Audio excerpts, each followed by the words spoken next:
Gaza city പിടിക്കാൻ കൂട്ടക്കുരുതി തുടർന്ന Israel. ഇന്ന് മാത്രം കുട്ടികൾ ഉൾപ്പെടെ 71 പേരെയാണ് ഇസ്രായേൽ സൈന്യം കൊന്നത്. താമസ കെട്ടിടങ്ങളെല്ലാം ഒന്നിനു പിറകെ ഒന്നായി തകർക്കുകയാണ്. ഇതിനായി സ്ഫോടക വസ്തുക്കൾ വഹിച്ച ഡ്രോണുകൾ സൈന്യം വ്യാപകമായി ഉപയോഗിക്കുന്നു. അതിനിടെ 47 ബന്ദികൾക്ക് വിട പറഞ്ഞുള്ള പോസ്റ്റർ ഹമാസ് പുറത്തുവിട്ടു. നെതന്യാഹു കൊല്ലാൻ തീരുമാനിച്ചാൽ ഞങ്ങൾക്ക് എന്ത് ചെയ്യാനാകും എന്ന് ചോദിച്ചാണ് പോസ്റ്റർ. ഇസ്രായേലിന്റെ പട്ടിണിക്കൊലയിൽ കുഞ്ഞുങ്ങളടക്കം 441 പേരുടെ ജീവനാണ് പൊലിഞ്ഞത്. വംശഹത്യയ്ക്ക് അമേരിക്കയുടെ സഹായവും തുടരുകയാണ്. $6 ബില്യൺ ആയുധങ്ങൾ ഇസ്രായേലിന് കൈമാറാൻ ട്രംപ് ഭരണകൂടം US കോൺഗ്രസിന്റെ അനുമതി തേടി.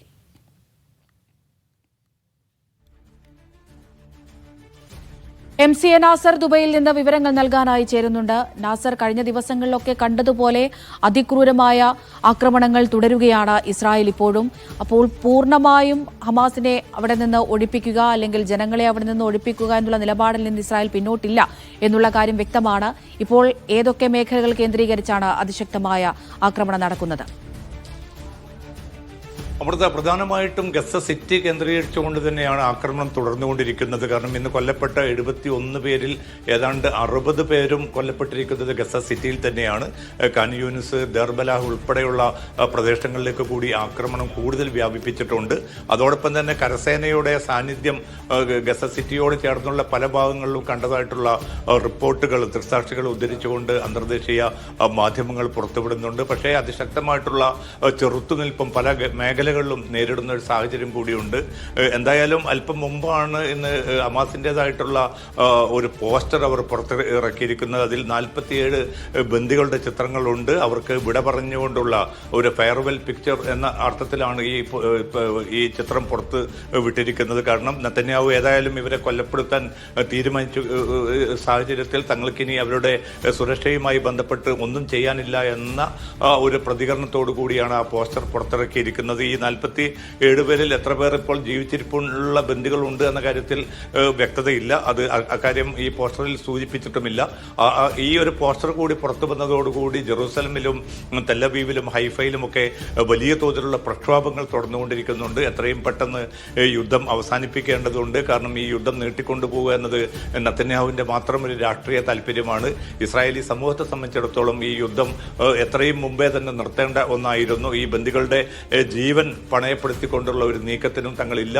അതുകൊണ്ട് പൊതുസമൂഹത്തിന്റെ പൂർണ്ണ പിന്തുണയും ബന്ദികളുടെ ബന്ധുക്കൾ അഭ്യർത്ഥിച്ചിട്ടുണ്ട്. 10,000ങ്ങളാണ് ഇന്നിപ്പോൾ തെല്ലവീവ് ഉൾപ്പെടെയുള്ള നഗരങ്ങളിൽ അതിശക്തമായിട്ടുള്ള നെതന്യാഹു വിരുദ്ധ റാലിയിൽ അണിചേർന്നിരിക്കുന്നത്. പക്ഷേ ആക്രമണത്തിൽ യാതൊരു കുറവുമില്ല. നേരത്തെ സൂചിപ്പിച്ചതുപോലെ വ്യാപകമായി തന്നെ റിമോട്ട് നിയന്ത്രിത റോബോട്ടുകളെ പ്രയോജനപ്പെടുത്തിക്കൊണ്ട് വലിയ നശീകരണ ശക്തി ഈ ബോംബ് സ്ഫോടനങ്ങൾക്ക് ഉണ്ടാക്കാനും ആ പ്രദേശത്ത് മൊത്തം തന്നെ ഇല്ലായ്മ ചെയ്യാനുമുള്ള കൃത്യമായിട്ടുള്ള ലക്ഷ്യത്തോടു കൂടിയാണ് ഇത്തരം റോബോട്ടുകളെ ഇസ്രായേൽ സേന ഉപയോഗിച്ച് കൊണ്ടിരിക്കുന്നത്. ഏതാണ്ട് ഇപ്പോൾ ഗസ സിറ്റിയിൽ നിന്ന് മാത്രം 5 ലക്ഷത്തോളം പേർ പലായനം ചെയ്തു എന്നാണ് റിപ്പോർട്ടുകൾ വ്യക്തമാക്കുന്നത്. ഇനി ഒരു 4-5 ലക്ഷം പേർ കൂടി ഗസ സിറ്റിയിലുണ്ട്. അവർക്ക് പോകാൻ പോലും ഒരിടമില്ല. അതോടൊപ്പം തന്നെ ഈ ഭാഗങ്ങളിലേക്കുള്ള ഭക്ഷണ വിതരണം, കുടിവെള്ള വിതരണം, വൈദ്യുതി വിതരണം എല്ലാം തടസ്സപ്പെട്ട ഒരു സാഹചര്യത്തിൽ മരണത്തെ പിന്നെ എല്ലാ അർത്ഥത്തിലും മരണത്തെ കാത്തുകഴിയുന്ന ഒരു ജനവിഭാഗമായിട്ട് ഈ ഗസ സിറ്റിയിൽ അവശേഷിക്കുന്ന ജനങ്ങൾ മാറുകയാണ്. പക്ഷേ ഇവരോടൊക്കെയും പോകാൻ പറഞ്ഞ മവാസിയുടെ അവസ്ഥ അതിലേറെ ദയനീയമാണെന്ന് റിപ്പോർട്ടുകൾ സൂചിപ്പിക്കുന്നു. കാരണം തെക്കൻ ഗസയിലെ ചെറിയൊരു പ്രദേശമായിട്ടുള്ള മവാസിയിൽ അത്രയേറെ ആളുകൾ ഇപ്പോൾ തന്നെ വന്ന് നിറഞ്ഞിരിക്കുന്ന ഒരവസ്ഥ. അതെ, അത് തന്നെയാണ് ഏറ്റവും പ്രധാനപ്പെട്ട പ്രശ്നം എന്ന് പറയുന്നത്. നാസർ, ഈ ആയിരങ്ങൾ ഇപ്പോൾ പലായനം ചെയ്യുന്നത് തുടരുകയാണ് കഴിഞ്ഞ കുറച്ച് ദിവസങ്ങളായി. ഇവരപ്പോൾ എങ്ങോട്ടാണ്, ഏത് മേഖലയിലേക്കാണ് പോകുന്നത്?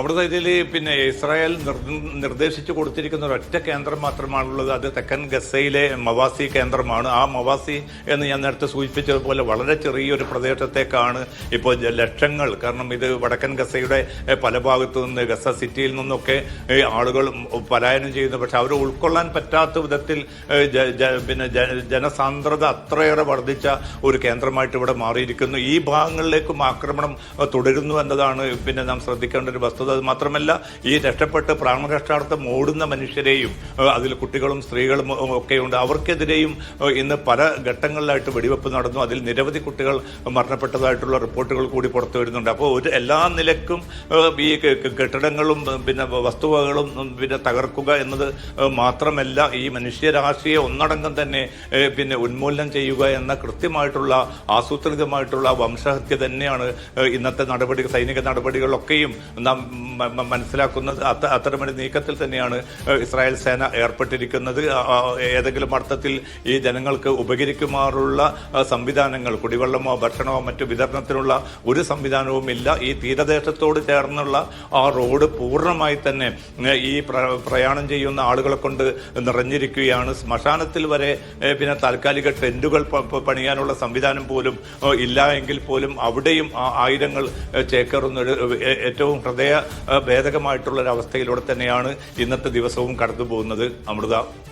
നാസർ, അതുപോലെ തന്നെ ഏറ്റവും പ്രധാനപ്പെട്ട മറ്റൊരു കാര്യം എന്ന് പറയുന്നത് നമ്മൾ കാണുന്നതാണ്, ഇസ്രായേൽ ഉൾപ്പെടെ ഈ ബന്ദിമോചനവുമായി ബന്ധപ്പെട്ട് വലിയ പ്രതിഷേധം ബന്ധുക്കളുടെ ഭാഗത്ത് നിന്ന് പല ദിവസങ്ങളിൽ നമ്മൾ കണ്ടതാണ്, പലതവണ നമ്മൾ കണ്ടതാണ്. അതിനിടയിൽ 47 ബന്ദികൾക്ക് വിട പറഞ്ഞുള്ള ഒരു പോസ്റ്റർ കൂടി ഇപ്പോൾ ഹമാസ് പുറത്തുവിട്ടിട്ടുണ്ടല്ലോ. തീർച്ചയായിട്ടും ഈ പോസ്റ്റർ പുറത്തു വന്നതോടുകൂടിയാണ് പ്രക്ഷോഭം കൂടുതൽ ആളിക്കത്തുന്ന ഒരു സാഹചര്യം ഇസ്രായേൽ നഗരങ്ങളിൽ രൂപപ്പെട്ടിട്ടുണ്ട്. നെതന്യാഹുവിനെ എതിരായിട്ടുള്ള അതിശക്തമായിട്ടുള്ള ഒരു പ്രക്ഷോഭ പരിപാടികളിലേക്ക് തന്നെയാണ് ബന്ധുക്കളുടെ ബന്ധുക്കളും അതോടൊപ്പം തന്നെ പ്രതിപക്ഷ നേതാവ് യായർ ലാപ്പിഡ് ഉൾപ്പെടെയുള്ളവർ അതിശക്തമായിട്ടുള്ള പ്രതികരണം ഇതുമായി ബന്ധപ്പെട്ട് പുറത്തുവിട്ടിട്ടുണ്ട്. കാരണം ഇസ്രായേൽ ഈ നഗരത്തിന്റെ ഗസ സിറ്റിയുടെ പല ഭാഗങ്ങളിലായിട്ടാണ് ഈ ബന്ദികളെ പാർപ്പിച്ചിരിക്കുന്നത്. ആക്രമണം എല്ലാ ഭാഗങ്ങളിലേക്കും വ്യാപിപ്പിച്ചുകൊണ്ടുള്ള ഒരു നടപടി പ്രത്യക്ഷത്തിൽ തന്നെ ഈ ബന്ദികളുടെ കൊലക്ക് കാരണമാകുമെന്ന കാര്യം ഉറപ്പാണ്. ഇക്കാര്യം നേരത്തെ തന്നെ സൈനിക നേതൃത്വം നെതന്യാഹുവിനെ അറിയിച്ചതാണ്. അതുമാത്രമല്ല നൂറുകണക്കിന് സൈനികരും കൊല്ലപ്പെടുമെന്ന മുന്നറിയിപ്പുകൾ നൽകിയതാണ്. ഇതൊക്കെ ആയിട്ട് പോലും ഈ നടപടിയുമായിട്ട് മുന്നോട്ട് പോവുക, കാരണം ഈ ഭാഗത്തു നിന്ന് ഗസ പൂർണ്ണമായിട്ടും പിടിച്ചടക്കുകയും അവിടെ നിന്ന് ഗസയിലെ ഈ പലസ്തീൻ സമൂഹത്തെ പൂർണ്ണമായിട്ടും ഗസ മേഖലയിൽ നിന്ന് പുറന്തള്ളുക, അതിന് അമേരിക്കയുടെ പൂർണ്ണമായിട്ടുള്ള അനുഗ്രഹാശിസുകളും ഉണ്ട് എന്നതാണ് നാം ശ്രദ്ധിക്കേണ്ട മറ്റൊരു വസ്തുത. അതുമാത്രമല്ല ഈ ഏറ്റവും കൊടിയ വിനാശകാരിയായിട്ടുള്ള ഒരു ആക്രമണം, അതും ഏകപക്ഷീയമായിട്ടുള്ള ഈ വംശഹത്യ തുടരുന്ന ഒരു ഘട്ടത്തിലാണ് ഇപ്പോൾ $6 ബില്യൺ പുതിയ ആയുധങ്ങൾ കൂടി ഇസ്രായേലിന് നൽകാൻ ഉള്ള നിർദ്ദേശം ട്രംപ് ഭരണകൂടം ഇപ്പോൾ അമേരിക്കൻ കോൺഗ്രസിന് മുമ്പാകെ സമർപ്പിച്ചിരിക്കുന്നു. അതുകൂടി ലഭ്യമാകുമ്പോൾ $6 ബില്യൺ ഏറ്റവും നവീന ആയുധങ്ങൾ കൂടിയാണ് ഈ ജനതയെ കൊലപ്പെടുത്താൻ വേണ്ടി ഇസ്രായേൽ ആവശ്യപ്പെട്ടിരിക്കുന്നത്. അത് നൽകാമെന്നാണ് ഇപ്പോൾ ട്രംപ് വാഗ്ദാനം ചെയ്തിരിക്കുന്നത്. അപ്പോൾ ലോക സമൂഹങ്ങളുടെ വിവിധ ലോക രാജ്യങ്ങളുടെ UN-ന്റെ ഒക്കെ ശക്തമായിട്ടുള്ള പ്രതികരണവും അവിടെ നടക്കുന്നത് വംശഹത്യാണെന്ന UN അന്വേഷണ സമിതിയുടെ റിപ്പോർട്ടുകളൊക്കെ പുറത്തു വന്ന ഘട്ടത്തിൽ പോലും ഏതെങ്കിലും അർത്ഥത്തിലുള്ള ഒരു പുനരാലോചനക്കോ ഒരു മാനുഷിക പരിഗണനക്കോ പോലും തയ്യാറാകാത്ത വിധത്തിൽ കേവലം ഇസ്രായേലിന്റെ മാത്രം താല്പര്യങ്ങൾ സംരക്ഷിക്കുന്ന ഒരു ഭരണകൂടമായിട്ട് ട്രംപ് വീണ്ടും മാറുന്നതിന്റെ ഏറ്റവും നിർലജ്ജമായിട്ടുള്ള തെളിവുകൾ കൂടിയാണ് ഈ പുതിയ റിപ്പോർട്ടിലൂടെയും പുറത്തു വന്നിരിക്കുന്നത്. അമൃത. നാസർ, മറ്റൊരു കാര്യം, ഈ നമ്മൾ നേരത്തെയൊക്കെ സൂചിപ്പിച്ചതുപോലെ വെടിനിർത്തൽ ചർച്ചകൾ ഖത്തറിന്റെ ഭാഗത്ത് നിന്ന് അതിതീവ്രമായി തന്നെ നടക്കുന്നുണ്ടായിരുന്നു. അപ്പോഴും അമേരിക്കയുമായി ബന്ധപ്പെട്ട് അവർ ഏത് രീതിയിലായിരിക്കും അല്ലെങ്കിൽ അവരെങ്ങനെയാണ് ഇസ്രായേലുമായി മുന്നോട്ട് പോകാൻ ഉദ്ദേശിക്കുന്നത് എന്നൊക്കെ ചോദിക്കുമ്പോഴും ഈ യുദ്ധം നിർത്താനുള്ള ശ്രമങ്ങൾ നടക്കുന്നുണ്ടെന്ന് തന്നെയായിരുന്നു അമേരിക്ക അറിയിച്ചിട്ടുണ്ടായിരുന്നു. ഇപ്പോൾ അറിയുന്നത് ഏകദേശം $6 ബില്യൺ ആയുധങ്ങൾ ഇസ്രായേലിന് കൈമാറാൻ ട്രംപ് ഭരണകൂടം തയ്യാറാകുന്നു എന്നാണല്ലോ. തീർച്ചയായിട്ടും അമൃത, ഇനിയിപ്പോൾ ഈ മാസം 29-നാണ് ഇസ്രായേൽ പ്രധാനമന്ത്രി നെതന്യാഹുവിനെ വൈറ്റ് ഹൗസിലേക്ക് വീണ്ടും ക്ഷണിച്ചു വരുത്തിയിരിക്കുന്നത്. 29-ന് നടക്കുന്ന ചർച്ച തീർച്ചയായിട്ടും നമുക്ക് അറിയാൻ സാധിക്കും. ഇതിൽ ഏറ്റവും പ്രധാനപ്പെട്ട വരാൻ പോകുന്നത് യുദ്ധാനന്തര ഗസയുടെ നിയന്ത്രണം ഏത് വിധത്തിൽ കൊണ്ടുപോകണം എന്നതുൾപ്പെടെയുള്ള കാര്യങ്ങൾ ചർച്ച ചെയ്യുമെന്ന് നെതന്യാഹു തന്നെ അറിയിച്ചിട്ടുണ്ട്. അതിന് പുറമെയാണ് ഇപ്പോൾ അധിനിവിഷ്ട വെസ്റ്റ് ബാങ്കിന്റെ പ്രദേശങ്ങളിലേക്ക് ജനീൻ ഉൾപ്പെടെയുള്ള പല പ്രദേശങ്ങളിലും ഇസ്രായേലിന്റെ കടന്നുകയറ്റം നടന്നുകൊണ്ടിരിക്കുകയാണ്. നൂറുകണക്കിന് പലസ്തീൻകാരെ ആ പ്രദേശത്ത് നിന്ന് ഇന്നലെയും ഇന്നുമൊക്കെയായി അറസ്റ്റ് ചെയ്ത് കൊണ്ടുപോകുന്ന സാഹചര്യമുണ്ട്. തുക്റാം ഉൾപ്പെടെയുള്ള പല പ്രദേശങ്ങളിലും അരക്ഷിതാവസ്ഥ തുടർന്നുകൊണ്ടിരിക്കുകയാണ്. ആ B1 എന്ന ഒരു അനധികൃത കുടിയേറ്റ പദ്ധതി അത് കൂടി നടപ്പാക്കുക എന്നൊരു ലക്ഷ്യത്തോടു കൂടിയാണ് ഇസ്രായേലിലെ തീവ്ര വലതുപക്ഷ മന്ത്രിമാരായിട്ടുള്ള സ്മോട്രിക്കും അതോടൊപ്പം തന്നെ ബെൻഗബറും ഒക്കെ നീങ്ങുന്നത്. അതിന് ഏതാണ്ട് കയ്യൊപ്പ് ചാർത്തുന്ന ഒരു സമീപനമാണ് നെതന്യാഹു സ്വീകരിച്ചിരിക്കുന്നത്. അപ്പോൾ ഈ കാര്യങ്ങളിൽ കൂടി ഒരു വ്യക്തത വ്യക്തത വരുത്താനും അങ്ങനെ പൂർണ്ണമായിട്ടും ഈ വെസ്റ്റ് ബാങ്കിനെ കൂടി ഇസ്രായേലിന്റെ ഭാഗമാക്കി മാറ്റണമെന്ന നെതന്യാഹുവിന്റെ അജണ്ട, ആ അജണ്ടയോടും അമേരിക്ക ഏറെക്കുറെ അനുകൂലമായിട്ട് തന്നെ ആയിരിക്കും പ്രതികരിക്കുക. അങ്ങനെ വരികയാണെങ്കിൽ അറബ് മുസ്ലിം രാജ്യങ്ങളും യൂറോപ്യൻ രാജ്യങ്ങളൊക്കെ ഇപ്പം ഉന്നയിച്ചുകൊണ്ടിരിക്കുന്ന അവരുടെ ശക്തമായിട്ടുള്ള ഈ പ്രതിഷേധത്തിന് പോലും ഒരു പുല്ലുവില കൽപ്പിക്കാതെയുള്ള സമീപനമായിരിക്കും അമേരിക്കൻ നേതൃത്വത്തിന്റെ ഭാഗത്തു നിന്ന് തുടരുന്നത്. അതുകൊണ്ട് അമേരിക്ക നൽകുന്ന ഈ ഒരു പൂർണ്ണമായിട്ടുള്ള ഒരു പിന്തുണ, അതിന്റെ ബലത്തിൽ തന്നെയാണ് ഇസ്രായേൽ ഈ കടുത്ത നരമേധം തുടർന്നുകൊണ്ടേയിരിക്കുന്നതും. അമൃത. ശരി, MC നാസറാണ് വിശദമായ വിവരങ്ങൾ പങ്കുവച്ചത്. കുവൈത്തും അമേരിക്കയും സൈനിക സഹകരണം വർദ്ധിപ്പിക്കാൻ പരിശീലന യോഗം നടത്തി. കുവൈത്ത് ആർമി ഗ്രൗണ്ട് ഫോഴ്സ് കമാൻഡിന്റെയും US army central ground force കമാൻഡിന്റെയും നേതൃത്വത്തിലാണ് യോഗം നടന്നത്. Kuwait ground force commander brigadier general Hamad al സുവൈദിയും US ground force commander lieutenant general Patrick ഫ്രാങ്കും യോഗത്തിൽ പങ്കെടുത്തു. സൈനിക സഹകരണം ശക്തിപ്പെടുത്താനും വൈദഗ്ധ്യം കൈമാറാനും പോരാട്ട സന്നദ്ധത ഉയർത്താനും ലക്ഷ്യമിട്ടായിരുന്നു കൂടിക്കാഴ്ച. സൗദിയിൽ സൈനിക യൂണിഫോം നിർമ്മിക്കുന്ന ഫാക്ടറി സ്വകാര്യവൽക്കരിക്കാനുള്ള നടപടികൾ ആരംഭിച്ചു. കമ്പനി പൂർണ്ണമായും സ്വകാര്യ ഉടമസ്ഥതയിലേക്ക് കൈമാറും. പ്രതിരോധ മേഖലാ വ്യവസായത്തിൽ സ്വകാര്യ പങ്കാളിത്തം വർദ്ധിപ്പിക്കുകയാണ് ലക്ഷ്യം. State owned military uniform and accessories ഫാക്ടറിയാണ് സ്വകാര്യവൽക്കരിക്കുക. ഇതിനായുള്ള നടപടികൾക്കാണ് തുടക്കമായത്. കമ്പനി പൂർണ്ണമായും സ്വകാര്യ ഉടമസ്ഥതയിലേക്ക് കൈമാറും. പ്രതിരോധ മേഖലാ വ്യവസായത്തിൽ സ്വകാര്യ പങ്കാളിത്തം വർദ്ധിപ്പിക്കുകയാണ് ലക്ഷ്യം. റിയാദ്, അൽഖർജ് എന്നിവിടങ്ങളിലാണ് നിലവിൽ കമ്പനിയുടെ പ്രവർത്തനം. സൈനിക, സിവിലിയൻ യൂണിഫോം, ആക്സസറീസ് തുടങ്ങിയവയാണ് ഉൽപാദനം. കമ്പനി സ്വകാര്യവൽക്കരിക്കുന്നതോടെ ഉൽപാദനശേഷി, പുതിയ ബിസിനസ് ടു ബിസിനസ് അവസരങ്ങൾ, എക്സ്പോർട്ട് വളർച്ച, വിതരണ ശൃംഖല തുടങ്ങിയവ വികസിക്കുമെന്നാണ് പ്രതീക്ഷിക്കുന്നത്. Vishal Cherpulassery, media 1, Riyadh. ദുബൈയിലേക്ക് ടൂറിസ്റ്റ് വിസയ്ക്ക് അപേക്ഷിക്കുമ്പോൾ ഇനി മുതൽ പാസ്പോർട്ടിന്റെ പുറം കവർ കൂടി നിർബന്ധമാക്കുന്നു. വിസ സേവനം നൽകുന്ന സ്ഥാപനങ്ങൾക്കാണ് ഇത് സംബന്ധിച്ച് അധികൃതർ നിർദ്ദേശം നൽകിയത്. എല്ലാ രാജ്യക്കാർക്കും ഈ നിബന്ധന ബാധകമായിരിക്കും. ദുബൈയിലേക്കുള്ള എൻട്രി പെർമിറ്റ് അപേക്ഷയിലാണ് മാറ്റം. ഇതുവരെ പാസ്പോർട്ടിന്റെ അകത്തെ പേജുകൾ മാത്രമായിരുന്നു അപേക്ഷയോടൊപ്പം ഉൾപ്പെടുത്തേണ്ടത്. എന്നാൽ കഴിഞ്ഞ ദിവസമാണ് പാസ്പോർട്ടിന്റെ പുറം കവർ കൂടി അപേക്ഷയിൽ ഉൾപ്പെടുത്തണം എന്ന നിർദ്ദേശം GDRFA ടൂറിസ്റ്റ് വിസ സേവനം നൽകുന്ന ട്രാവൽസുകളെയും മറ്റും അറിയിച്ചത്. UAE വിസിറ്റ് വിസയിൽ GDRFA ഒരു ചെറിയ മാറ്റം കൊണ്ടുവന്നിരിക്കുകയാണ്. സബ്മിറ്റ് ചെയ്യുന്ന സമയത്ത് നമുക്ക് പാസ്പോർട്ടിലെ ഫ്രണ്ട് കവർ ഫോട്ടോ നിർബന്ധമായി അറ്റാച്ച് ചെയ്യണമെന്നാണ് പറഞ്ഞിരിക്കുന്നത്. കാരണം ആദ്യം നമ്മൾ ചെയ്തിരിക്കുന്നത് പാസ്പോർട്ടിലെ ഫ്രണ്ട് പേജ്, അതുപോലെ തന്നെ ബാക്ക് പേജുകൾ, നമ്മൾ ഹോട്ടൽ കൺഫർമേഷൻ, അതേപോലെ തന്നെ റിട്ടേൺ ടിക്കറ്റുകളൊക്കെയാണ് നമ്മൾ സബ്മിറ്റ് ചെയ്തതെങ്കിലും ഇപ്രാവശ്യം ഇനി മുതൽ നമുക്ക് ചെയ്യേണ്ടത് പാസ്പോർട്ടിലെ ഫ്രണ്ട് ബ്ലാക്ക് കളർ വരുന്ന കവറേജ്, രണ്ട് ബാക്കും ഫ്രണ്ടും ആയിട്ടുള്ള കവറേജ് ഫോട്ടോ നിർബന്ധമായി സബ്മിറ്റ് ചെയ്യണമെന്നാണ് GDRFA അറിയിച്ചിരിക്കുന്നത്. Passport copy, passport size photo, hotel booking, return ticket എന്നിവയോടൊപ്പമാണ് പാസ്പോർട്ടിന്റെ പുറം കവർ കൂടി ഉൾപ്പെടുത്തേണ്ടത്. GDRFAയുടെ ഉത്തരവിന് പിന്നാലെ അപേക്ഷാ സംവിധാനത്തിലും മാറ്റം വന്നുവെന്നും ട്രാവൽ ഏജൻസികൾ അറിയിക്കുന്നു. Akshay Peravoor, media 1, Dubai. സൗദിയിലേക്ക് കടത്താൻ ശ്രമിച്ച 2.5 ലക്ഷത്തിലധികം ക്യാപ്റ്റഗൺ ഗുളികകൾ പിടികൂടി. അതിർത്തി തുറമുഖങ്ങൾ എന്നിവ കേന്ദ്രീകരിച്ചായിരുന്നു ശ്രമങ്ങൾ. സകാത്ത് ടാക്സ് ആൻഡ് കസ്റ്റംസ് അതോറിറ്റിയുടെ നേതൃത്വത്തിലായിരുന്നു പരിശോധന. പിടികൂടിയവയിൽ 10 കിലോ മെത്താംഫെറ്റമൈനും ഉൾപ്പെടും.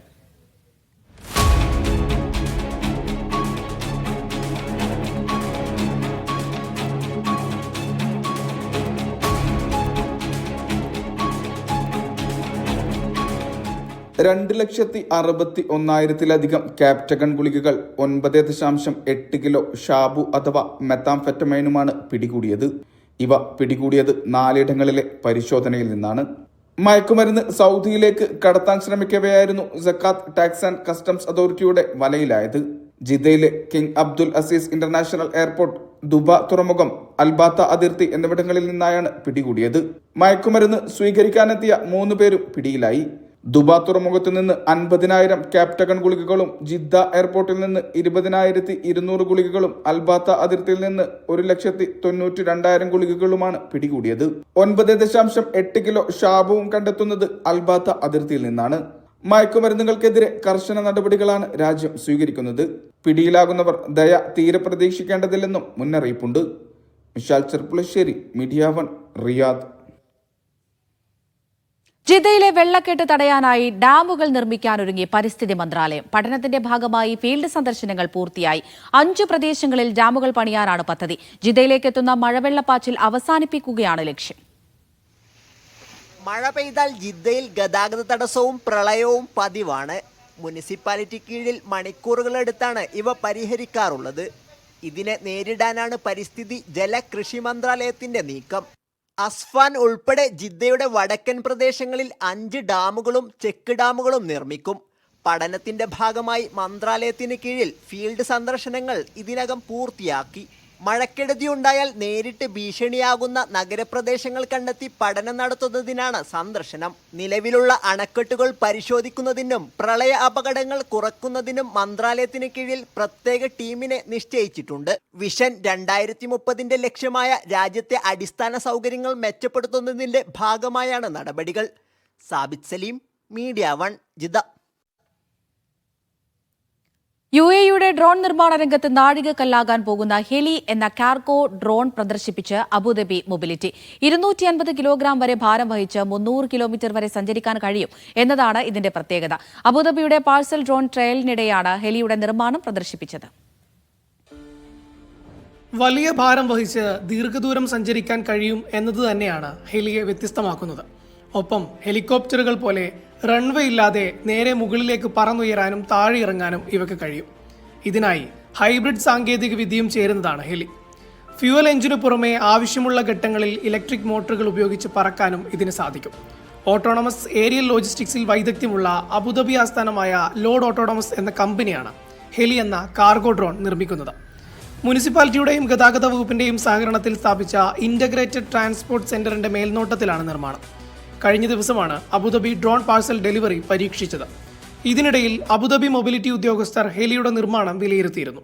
ഫുജേറ എയർപോർട്ടിൽ കഴിഞ്ഞ ദിവസം പരീക്ഷിച്ച കാർഗോ ഡ്രോൺ ഡെലിവറിക്ക് പിന്നിലും ലോഡ് ഓട്ടോണമസ് ആയിരുന്നു. ഹെലിയുടെ നിർമ്മാണം അടുത്ത വർഷത്തോടെ പൂർത്തിയാക്കാനാണ് ലക്ഷ്യമിടുന്നത്. ഏരിയൽ ലോജിസ്റ്റിക്സിൽ ഹെലി UAEയുടെ പൊൻതൂവലാകും എന്ന കാര്യത്തിൽ സംശയമില്ല. Media 1, Abu Dhabi. കുവൈത്തിൽ താമസ തൊഴിൽ നിയമലംഘകരെ കണ്ടെത്താനുള്ള പരിശോധനകൾ തുടരുന്നു. സബ അൽ സാലിമിൽ ആഭ്യന്തര മന്ത്രാലയം നടത്തിയ പരിശോധനയിൽ നിരവധി പേർ അറസ്റ്റിലായി. സുരക്ഷയും ഗതാഗത അച്ചടക്കവും ഉറപ്പാക്കുന്നതിനായാണ് നടപടി. ആഭ്യന്തര മന്ത്രാലയ acting under secretary major general Ali al അദാനിയുടെ മേൽനോട്ടത്തിലായിരുന്നു പരിശോധന. പരിശോധനയിൽ നിരവധി നിയമലംഘനങ്ങൾ കണ്ടെത്തിയതായി അധികൃതർ വ്യക്തമാക്കി. ഇവർക്കെതിരെ നിയമ നടപടി സ്വീകരിച്ചു. കുവൈത്തിൽ അന്താരാഷ്ട്ര ഓൺലൈൻ ചൂതാട്ടവും കള്ളപ്പണ ശൃംഖലയും നടത്തിയ സംഘം ആഭ്യന്തര മന്ത്രാലയത്തിന്റെ പിടിയിൽ. ഹവല്ലി ഗവർണറേറ്റ് ഇൻവെസ്റ്റിഗേഷൻസ് വിഭാഗം നടത്തിയ പരിശോധനയിൽ 7 പേരാണ് അറസ്റ്റിലായത്. ഇവരിൽ 6 പേർ ഈജിപ്തുകാരും ഒരാൾ സിറിയക്കാരനുമാണ്. സോഷ്യൽ മീഡിയ വഴി പ്രവർത്തിച്ചിരുന്ന സംഘത്തെക്കുറിച്ച് ലഭിച്ച രഹസ്യ വിവരത്തിന്റെ അടിസ്ഥാനത്തിലായിരുന്നു നടപടി. പ്രതികൾ ഓരോ തവണയും 25,000 കുവൈറ്റ് ദിനാർ വരെ കൈമാറ്റം ചെയ്തതായി അന്വേഷണത്തിൽ വ്യക്തമായി. പ്രതികളിൽ നിന്ന് 1.5 ലക്ഷത്തിലധികം ദിനാർ പിടിച്ചെടുത്തു. ലോകത്തിലെ ഏറ്റവും മലിനമായ 10 നഗരങ്ങളിൽ കുവൈറ്റ് സിറ്റിയും ഇടം നേടി. സെപ്റ്റംബർ 19-ന് വായു ഗുണനിലവാര സൂചിക 200 കവിഞ്ഞതോടെയാണ് ഈ വിഭാഗത്തിൽപ്പെട്ടത്. പൊടിയും വ്യാവസായിക മലിനീകരണവുമാണ് പ്രധാന കാരണം. വീടുകളിൽ എയർ പ്യൂരിഫയർ ഉപയോഗിക്കാനും പുറത്തുപോകുമ്പോൾ മാസ്ക് ധരിക്കാനുമാണ് ആരോഗ്യ വിദഗ്ധരുടെ നിർദ്ദേശം. കുട്ടികൾ, മുതിർന്നവർ, ശ്വാസകോശ ഹൃദയ സംബന്ധമായ അസുഖമുള്ളവർ എന്നിവർക്ക് കൂടുതൽ അപകട സാധ്യതയുണ്ടെന്ന് മുന്നറിയിപ്പും നൽകി. ഇറാഖ് ഉൾപ്പെടെയുള്ള അയൽ രാജ്യങ്ങളിൽ നിന്നുള്ള മലിനീകരണവും കുവൈത്തിനെ ബാധിച്ചിട്ടുണ്ട്. കേരളത്തിലെ കോൺഗ്രസ് ക്രൈം സിൻഡിക്കേറ്റിന്റെ പിടിയിലാണെന്ന് A. റഹീം MP. പ്രതിപക്ഷ നേതാവിന് പോലും ഈ സംഘത്തിന് മുന്നിൽ വഴങ്ങിക്കൊടുക്കേണ്ടി വന്ന സ്ഥിതിയാണെന്ന് അദ്ദേഹം ആരോപിച്ചു. ഖത്തറിൽ ഇന്ത്യൻ മീഡിയ ഫോറം സംഘടിപ്പിച്ച മീറ്റ് ദ പ്രസിൽ സംസാരിക്കുകയായിരുന്നു അദ്ദേഹം. ധാർമ്മികത തീരെ ഇല്ലാത്ത ഒരു സംഘമാണ് കോൺഗ്രസിലെ ക്രൈം സിൻഡിക്കേറ്റ് എന്ന് A. റഹീം പറഞ്ഞു. ഹൂ കെയേഴ്സ് എന്നതാണ് അവരുടെ ടാഗ്ലൈൻ. ഷൈൻ ടീച്ചറാണ് ആ സിൻഡിക്കേറ്റിന്റെ ഏറ്റവും ഒടുവിലത്തെ ഇരയെന്നും അദ്ദേഹം ചൂണ്ടിക്കാട്ടി. കേരളത്തിലെ കോൺഗ്രസ് ഒരു ക്രൈം സിൻഡിക്കേറ്റിന്റെ കയ്യിൽപ്പെട്ടിരിക്കുന്നു. ദൗർഭാഗ്യവശാൽ ആ ക്രൈം സിൻഡിക്കേറ്റ്, കോൺഗ്രസിലെ ഒരു വിഭാഗം വരുന്ന ആ ക്രൈം സിൻഡിക്കേറ്റിന്റെ സമ്മർദ്ദങ്ങൾക്ക് പ്രതിപക്ഷ നേതാവിന് പോലും വഴങ്ങി കൊടുക്കേണ്ടി വരുന്നു. ശ്രീ സണ്ണി ജോസഫ് ആ ക്രൈം സിൻഡിക്കേറ്റിന് മുമ്പിൽ ഭയപ്പെട്ടുപോയാണ്. ആ ക്രൈം സിൻഡിക്കേറ്റിന്റെ പ്രവർത്തനങ്ങളുടെ ഏറ്റവും ഒടുവിലത്തെ ഇരയാണ് നിലവിലത്തെ എറണാകുളത്ത് നിന്ന് വന്ന ഷൈൻ ടീച്ചറുടെ പ്രശ്നം. അന്തരിച്ചുപോയ AKG മുതൽ ജീവിച്ചിരിക്കുന്ന കോൺഗ്രസിന്റെ നേതാക്കൾ വരെ ഏറ്റവും ഒടുവിൽ ശ്രീ വി. ഡി. സതീശൻ. ആഗോള അയ്യപ്പ സംഗമത്തിന് SNDP നേതാവ് വെള്ളാപ്പള്ളി നടേശൻ മുഖ്യമന്ത്രി പിണറായി വിജയന്റെ കാറിൽ വന്നതിനെ റഹീം ന്യായീകരിച്ചു. കേരളത്തിന്റെ മുഖ്യമന്ത്രിക്കൊപ്പം അദ്ദേഹം സഞ്ചരിച്ചു എന്നുള്ളതാണ് വലിയ പ്രശ്നമായി നിങ്ങൾ ചൂണ്ടിക്കാണിക്കുന്നത്. SNDP എന്നത് കേരളത്തിലെ ഒരു പ്രധാനപ്പെട്ട ഒരു സാമുദായിക സംഘടനയാണ്. എങ്ങനെയാണ് ഈ വാർത്തയുടെ ആധാരമെന്ന് എനിക്കറിയില്ല, എന്താണ് സംഭവിച്ചതെന്ന് എനിക്കറിയില്ല. ഇനി എന്തായാലും ഇതേ ഇതിന് തുല്യമായ വേറൊരു ആക്ഷേപം വേറൊരു കൂട്ടർ എന്താ പറഞ്ഞത്? കഴിഞ്ഞ തെരഞ്ഞെടുപ്പിന്റെ സമയത്ത് പറഞ്ഞത് എന്താ? നിങ്ങൾ പൗരത്വ ഭേദഗതിയുടെ അന്ന് പൗരത്വത്തിന്റെ പ്രശ്നം ഉയർത്തി കാണിച്ച് അതിനെതിരെ സമരം ചെയ്തിട്ട് നിങ്ങൾ നോക്കൂ, മുസ്ലിം വേദിയിൽ CPIMന്റെ വേദിയിൽ നിസ്കരിക്കുന്നു മുസ്ലിയാക്കന്മാർ. എന്നാൽ വെള്ളാപ്പള്ളിയുടെ വർഗീയ പ്രസ്താവനയെ പിന്തുണയ്ക്കുന്നുണ്ടോ എന്ന ചോദ്യത്തിനുള്ള ഉത്തരം ഇങ്ങനെയായിരുന്നു. ആ പ്രസ്താവനയൊന്നും ഞങ്ങൾ അഡ്മയർ ചെയ്യേണ്ട കാര്യമൊന്നുമില്ല. വിമാനയാത്രാ ദുരിതമടക്കമുള്ള പ്രവാസികളുടെ പ്രശ്നങ്ങൾ പാർലമെന്റിൽ സജീവമായി ഉന്നയിക്കുമെന്നും അദ്ദേഹം ഉറപ്പു നൽകി. Media 1 Doha. തെരഞ്ഞെടുപ്പ് മുന്നിൽ കണ്ടുകൊണ്ടുള്ള നാടകം മാത്രമാണ് അയ്യപ്പ സംഗമം എന്ന് BRM ഷഫീർ. ശബരിമലയ്ക്ക് വേണ്ടി ഒന്നും ചെയ്യാത്ത സർക്കാർ തെരഞ്ഞെടുപ്പ് മാത്രമാണ് ലക്ഷ്യമിടുന്നതെന്നും KPCC സെക്രട്ടറി പരിഹസിച്ചു. ജിദ്ദയിൽ OICC പരിപാടിയിൽ സംസാരിക്കുകയായിരുന്നു അദ്ദേഹം. 9 വർഷം അയ്യപ്പനു വേണ്ടി ഒന്നും ചെയ്യാത്ത സർക്കാർ സംഗമം സംഘടിപ്പിക്കുന്നു. തെരഞ്ഞെടുപ്പ് മാത്രം ലക്ഷ്യം വെച്ച് നടത്തുന്ന നാടകം പരിഹാസ്യമാണ് എന്ന KPCC സെക്രട്ടറി BRM ഷഫീർ. നിങ്ങൾ മതങ്ങളിലേക്ക് ചുരുങ്ങിയപ്പോൾ ഞങ്ങളെന്ന് പറയാൻ അവര് മനുഷ്യരിലേക്ക് പടരുകയാണ്. പലരും കൈയടിച്ചു കൊടുത്തില്ലേ? കോൺഗ്രസിന്റെ കാലത്തായിരുന്നു അയ്യപ്പ സംഗമം 4 കോടി മുടക്കി ഖജനാവിലെ പണമെടുത്തുകൊണ്ട് നടത്തിയതെങ്കിൽ ഈ നാട്ടിലെ പത്രക്കാർ, സാംസ്കാരിക സിംഹങ്ങൾ, ഈ നാട്ടിലെ ഖജനാവിന്റെ കാവൽക്കാർ ചാടിക്കുത്തുമായിരുന്നില്ലേ? BJPയുടെ ടിക്കറ്റിൽ തുടർഭരണം ഉറപ്പിക്കാമെന്ന ധാരണയിൽ അധികാരത്തിന്റെ ധാർഷ്ട്യമാണ് പിണറായി വിജയൻ നടത്തുന്നതെന്ന് BRM ഷഫീർ കുറ്റപ്പെടുത്തി. ഞങ്ങളെ ജയിക്കൂ, ഞങ്ങൾക്ക് സപ്പോർട്ടുണ്ട്, ഞങ്ങളെ ജയിപ്പിക്കുള്ളൂ. കേന്ദ്രം നരേന്ദ്രമോദി ഞങ്ങളെ ജയിപ്പിക്കുള്ളൂ. ഇതാണ് തോന്നൽ. OICC വെസ്റ്റേൺ റീജിയണൽ കമ്മിറ്റി പ്രവാസി സേവന കേന്ദ്ര ഹെൽപ്പ് ഡെസ്ക് വാർഷിക സമ്മേളനത്തിൽ സംസാരിക്കുകയായിരുന്നു. വാർഷികത്തോടനുബന്ധിച്ച് കലാപരിപാടികളും പ്രമുഖരെ ആദരിക്കലും ചടങ്ങിന്റെ ഭാഗമായി. Media 1 Jeddah. ഒമാനിലെ ദോഫാറിനെ കുളിരണിയിച്ച ഖരീഫ് സീസൺ നാളെ സമാപിക്കും. സീസൺ അവസാന ഘട്ടത്തിലേക്ക് നീങ്ങിയതോടെ സന്ദർശകരുടെ ഒഴുക്കും വർദ്ധിച്ചിരുന്നു. ജൂൺ 21 മുതൽ ഇതുവരെ 10 ലക്ഷത്തിലധികം സന്ദർശകരാണ് ദോഫാർ സന്ദർശിച്ച് മടങ്ങിയത്. GCC രാജ്യങ്ങൾ ചൂടിൽ ചുട്ടുപൊള്ളിയപ്പോൾ മഴക്കുളിരിൽ തണുപ്പ് വരുത്തിയ സലാലയിലേക്ക് സഞ്ചാരികൾ ഒഴുകിയ 3 മാസമാണ് കടന്നുപോയത്. സലാലയിലെ റസാത്ത്, ഹംറാൻ, ഷൽനൂദ്, മുക്സൈൽ ബീച്ച്, വാദിദർബാദ് എന്നിവിടങ്ങളിലേക്കെല്ലാം സന്ദർശക പ്രവാഹമായിരുന്നു. ആദ്യ മാസത്തിൽ മഴ മാറിയെന്നെങ്കിലും പിന്നെ എത്തിയ മഴ വെള്ളച്ചാട്ടങ്ങളെല്ലാം സജീവമാക്കി. ദേശീയ സ്ഥിതിവിവര കേന്ദ്രത്തിന്റെ ഏറ്റവും പുതിയ കണക്കുകൾ പ്രകാരം ജൂൺ 21 ഓഗസ്റ്റ് 31 ഇടയിലായി മൊത്തം സന്ദർശകരുടെ എണ്ണം ഏകദേശം 10,27,255 ആയിട്ടുണ്ട്. 2024 ഇതേ കാലയളവിൽ 10,06,635 സന്ദർശകരായിരുന്നു. GCC രാജ്യങ്ങളിൽ നിന്നുള്ള സന്ദർശകരുടെ എണ്ണം 1,79,246 മറ്റു രാജ്യങ്ങളിൽ നിന്നുള്ളവർ 1,13,784 പേരുമാണ്. സഞ്ചാരികളിൽ വലിയൊരു ഭാഗവും എത്തിയത് റോഡ് മാർഗമാണ്. വിമാന സർവീസുകൾ ഉപയോഗപ്പെടുത്തിയവരും നിരവധിയുണ്ട്.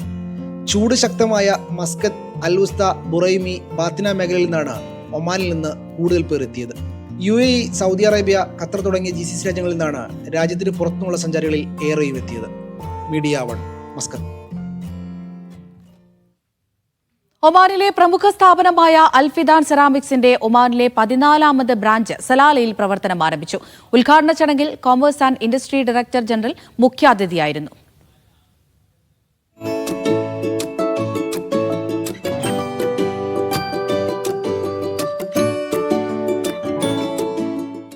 അഞ്ചാം നമ്പറിലെ മസ്ജിദ് നബി ഇമ്രാൻ എതിർവശത്തായി വിശാലമായ ഷോറൂമാണ് തുറന്നത്. Dhofar commerce and industry DG Muhammad bin Khalifa al Badrani ഉദ്ഘാടനം നിർവഹിച്ചു.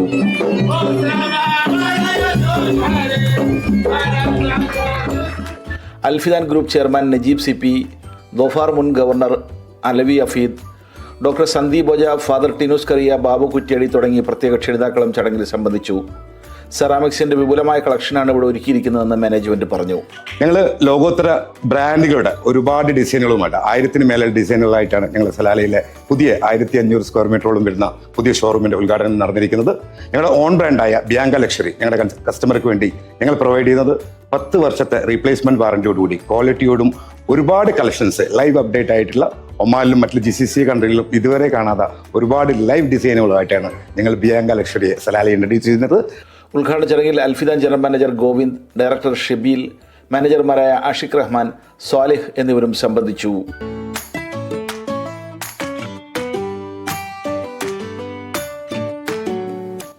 Media 1 Salalah. സൗദിയിലെ റിയാദിൽ യുണൈറ്റഡ് നഴ്സസ് അസോസിയേഷന്റെ നേതൃത്വത്തിൽ രക്തദാന ക്യാമ്പ് സംഘടിപ്പിച്ചു. ദേശീയ ദിനാഘോഷത്തിന്റെ ഭാഗമായായിരുന്നു പരിപാടി. ഗഫൂർ കൊയിലാണ്ടി ഉദ്ഘാടനം നിർവഹിച്ചു. ഷമീർ ഷംസുദ്ദീൻ, ബേബി ജോയ്, മാത്യു, മൈജോ ജോൺ, ഷമീർ ഷംസുദ്ദീൻ തുടങ്ങിയവർ ചടങ്ങിന് നേതൃത്വം നൽകി.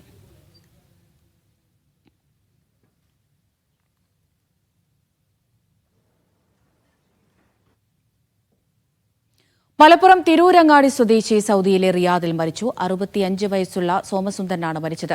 38 വർഷമായി പ്രവാസിയായിരുന്നു. ഇദ്ദേഹം 25 വർഷമായി നാട്ടിലേക്ക് പോയിരുന്നില്ല.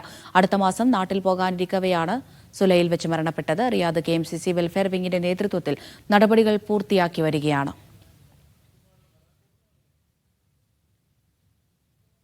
കുവൈത്തിലെ സാദ് അൽ അബ്ദുള്ളയിൽ മകൻ അമ്മയെ കൊലപ്പെടുത്തി. 30 വയസ്സുള്ള സ്വദേശി യുവാവാണ് വീട്ടിനുള്ളിൽ അമ്മയെ ആക്രമിച്ചത്. ഗുരുതരാവസ്ഥയിൽ ആശുപത്രിയിൽ എത്തിച്ചെങ്കിലും സ്ത്രീയെ രക്ഷിക്കാനായില്ല എന്ന് ഡോക്ടർമാർ അറിയിച്ചു. കൊലപാതകത്തിന് പിന്നാലെ പ്രതിയെ പോലീസ് പിടികൂടി. കൊലപാതകത്തിന് ഉപയോഗിച്ച രക്തം പുരണ്ട കത്തി അന്വേഷണ സംഘം കണ്ടെത്തി. പ്രതിയെ ചോദ്യം ചെയ്യുന്നതിനായി പോലീസ് സ്റ്റേഷനിലേക്ക് മാറ്റി.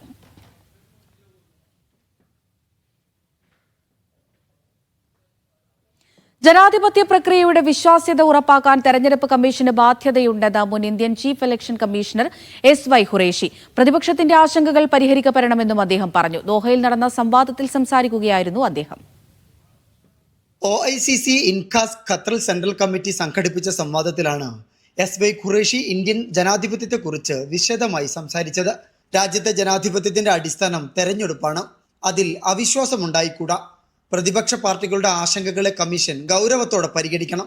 ജനാധിപത്യത്തിൽ പാർട്ടികൾ തമ്മിലുള്ള വിശ്വാസവും സമത്വവും ഉറപ്പാക്കേണ്ടത് കമ്മീഷന്റെ ഉത്തരവാദിത്തമാണെന്നും ഖുറേഷി ചൂണ്ടിക്കാട്ടി. NRI വോട്ടവകാശം, സാധ്യതകളും വെല്ലുവിളികളും എന്ന വിഷയവുമായി ബന്ധപ്പെട്ടാണ് സംവാദം സംഘടിപ്പിച്ചത്. കമ്മ്യൂണിറ്റി നേതാക്കൾ ഖുറേഷിയുമായി സംവദിച്ചു. തന്റെ ഏറ്റവും പുതിയ പുസ്തകങ്ങൾ ഖുറേഷി സദസ്സിന് പരിചയപ്പെടുത്തി.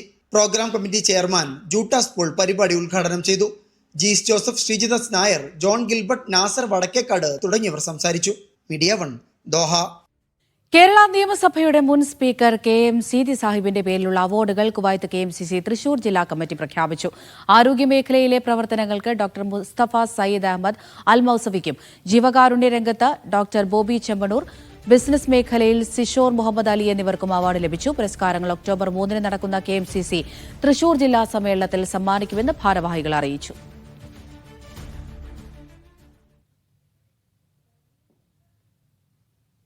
കുവൈത്തിലെ മുബാറക് അൽ കബീർ ഗവർണറേറ്റിലെ അൻജാഫ് ബീച്ചിൽ ലോക ശുചീകരണ ദിന പരിപാടി നടന്നു. വിവിധ പ്രായക്കാരുടെ സജീവ പങ്കാളിത്തം പരിപാടിയെ ശ്രദ്ധേയമാക്കി. പരിസ്ഥിതി അവബോധവും സന്നദ്ധ സേവന സംസ്കാരവും പ്രോത്സാഹിപ്പിക്കാനായിരുന്നു പരിപാടി. പരിസ്ഥിതിയെ സംരക്ഷിച്ച് ഭാവി തലമുറകൾക്ക് കൈമാറാനുള്ള ഇത്തരം സംരംഭങ്ങളിൽ എല്ലാവരും പങ്കാളികളാകണമെന്ന് Mubarak al Kabir Hawalli governor ആഹ്വാനം ചെയ്തു. Vishwakarma organisation for ideal career and education കുവൈത്തിന്റെ ആഭിമുഖ്യത്തിൽ ഋഷി പഞ്ചമി ആഘോഷിച്ചു. PG ബിനു ഉദ്ഘാടനം ചെയ്തു. ജോയ് നന്ദനം അധ്യക്ഷത വഹിച്ചു. PM നായർ, പ്രസീത നടുവീട്ടിൽ, സരിത രാജൻ എന്നിവർ ആശംസകൾ നേർന്നു. വോയ്സ് കുവൈത്ത് ഭാരവാഹികളുടെ നേതൃത്വത്തിലായിരുന്നു പരിപാടി. മസ്കത്തിലെ ബുറായ്മെ ടൗൺ സൗഹൃദവേദി ഓണാഘോഷം സംഘടിപ്പിച്ചു. ബുറായ്മെ വിമൻസ് അസോസിയേഷൻ ഹാളിലായിരുന്നു പരിപാടി.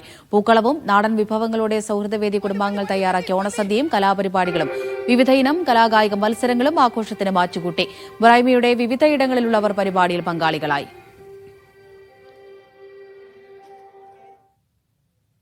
കാസർഗോഡ് സ്വദേശി ഹൃദയാഘാതത്തെ തുടർന്ന് ഒമാനിൽ മരിച്ചു. ഉപ്പള പച്ചിലമ്പാറ സീനത്ത് മൻസലിൽ അബൂബക്കർ സിദ്ദിഖാണ് മരിച്ചത്. ബദർ അൽസമ ആശുപത്രി സോണൽ മാർക്കറ്റിംഗ് ഹെഡായി ജോലി ചെയ്തു വരികയായിരുന്നു. ആശുപത്രി മോർച്ചറിയിൽ സൂക്ഷിച്ചിരിക്കുന്ന മൃതദേഹം നടപടികൾ പൂർത്തിയാക്കി നാട്ടിലേക്ക് കൊണ്ടുപോകുമെന്ന് ബന്ധപ്പെട്ടവർ അറിയിച്ചു.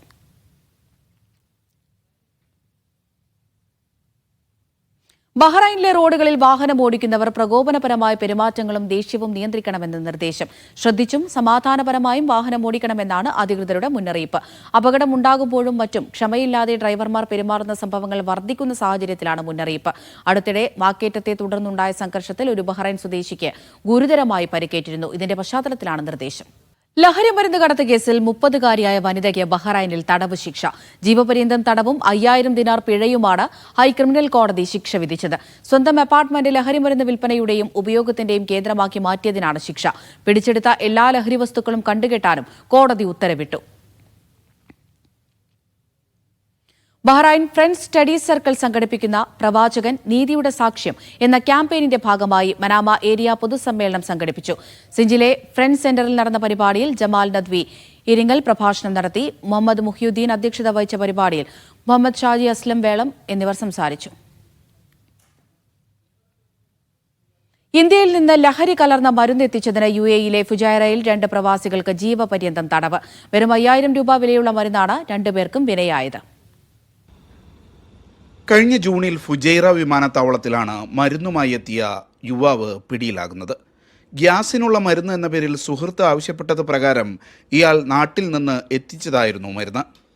925 ഗുളികകൾ ഇയാളിൽ നിന്ന് പിടിച്ചെടുത്തു. പരിശോധനയിൽ ലഹരി കലർന്ന മരുന്നുകളാണിതെന്ന് തെളിഞ്ഞു.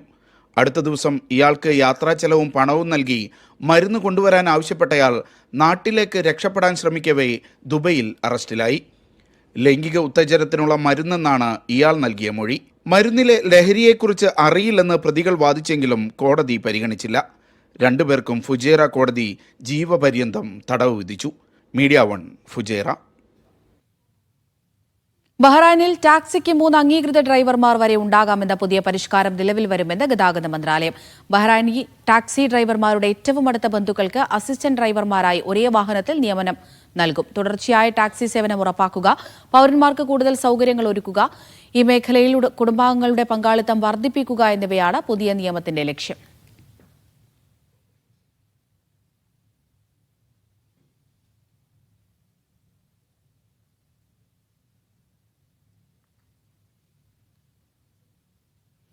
ദുബൈ KMCCയുടെ ഈ വർഷത്തെ രാഷ്ട്രസേവാ പുരസ്കാരം ലീഗ് ദേശീയ അധ്യക്ഷൻ KM ഖാദർ മൊയ്തീന് സമ്മാനിക്കും. ഒക്ടോബർ 4-ന് ദുബൈയിൽ നടക്കുന്ന CH അന്താരാഷ്ട്ര സമ്മേളനത്തിൽ അവാർഡ് സമ്മാനിക്കുമെന്ന് ഭാരവാഹികൾ വാർത്താ സമ്മേളനത്തിൽ അറിയിച്ചു.